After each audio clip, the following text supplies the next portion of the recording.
After the police had left, Frazer and Brett calmly discussed some business matters before each went home for the evening. On Saturday, Sheila had to go to work, and Lynn was busy with exams. Natalia found herself alone at home with Frazer. She nestled on the couch and browsed through job listings, trying to find a job for her husband. He walked into the living room. "What are you doing?" he asked her. "Oh, I'm getting you a job," she replied. "You can't sit around at home every day for much longer, you know." "I know. I'll consider whichever job you think is best. By the way, how's your new job going?" "It's not bad. They treat me well, and my colleagues are nice to work with, but..." She trailed off and looked wistfully out the window. "But what?" Frazer was genuinely curious. She looked at him and saw that he was focused on listening to her.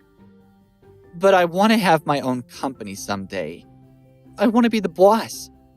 I know it's a lot of hard work, and it's challenging, but I think it would be really rewarding. Like, heavily."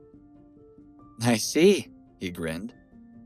"So, after you become the boss, I can legitimately be a kept man, right?" "You wish," she sighed. "Don't listen to me. Sometimes I just spout random nonsense. It's not easy being the boss.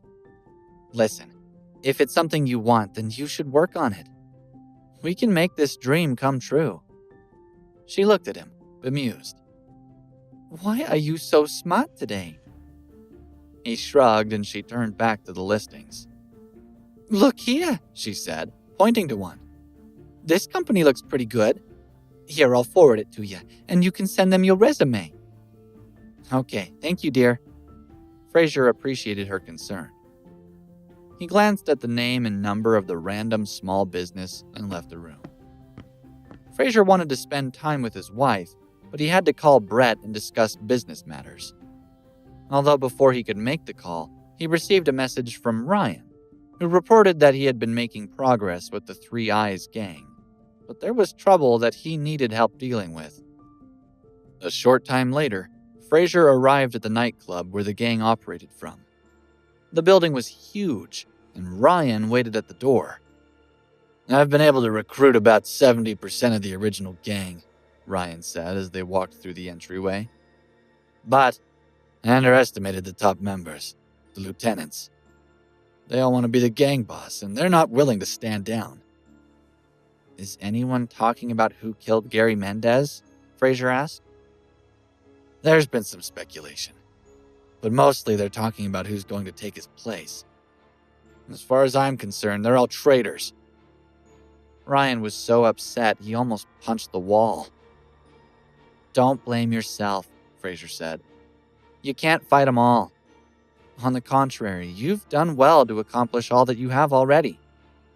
Now that the whole gang is gathered, the troublemakers will come out of the woodwork. It's time for a reckoning." With Ryan leading the way, they came to the end of the corridor. A large private room had been hastily converted into what looked like a conference area. All of the lieutenants were sitting inside, waiting impatiently. Ryan pushed the door open. It banged loudly against the opposite wall. The person sitting closest to the door jumped up and cursed. "Dang, Ryan, you got a death wish or something?" "Nah, look at him," another man drawled. "He's about to pee his pants because he tried so hard to rope everyone together, and it just took a few words from us to dissolve the little army he'd built." "Is that it, Ryan? Are you scared of us?" Another gangster raised his voice. Ryan wasn't afraid as he stepped to the side so that Frazer could enter the room. He had confidence in Frazer's abilities. The fighting technique that Frazer had displayed previously still sent chills down his spine whenever he thought about it. Everyone noticed the stranger enter the room. "What are you doing, bringing an outsider with you?" one of the men asked belligerently. "Looks like he's colluding with outsiders and getting greedy," another replied. "I guess we'll have to clean up his mess and avenge our leader." They all laughed wickedly and stood up. "How could they think I'd ever ask for outside help?" Ryan thought indignantly. Doesn't loyalty mean anything to them? Not to mention, not a single man who had said they'd support me has stood up for me. My apologies for the interruption, Frazer said as he stepped forward. But I was the one who killed Mr. Mendez. The room instantly fell deathly silent. The gang members glanced at one another. They all knew that their boss had been killed by a man wearing a black mask, but no one knew the specifics. One man laughed harshly. Ha! Ha! Stop talking nonsense, he said. Just you? You think you could even get close to him all by yourself? Ryan, you're an idiot, another said. You think you can go against all of us with just one random person? The men in the room were not a united force, and each had their own ulterior motive, but none would agree to hand over the top position to an outsider. They each knew that any single one of them had a claim to authority, and they would not relinquish it easily. Someone gave a signal, and suddenly the entrance of the room was densely packed with subordinates. Ryan's gaze flicked around the room nervously. Well, we're not leaving here, that's for sure, he thought. We're probably going to die here today. He looked at Frazer, who seemed calm. That's right, Frazer said. I'm going to fight all 10 of you.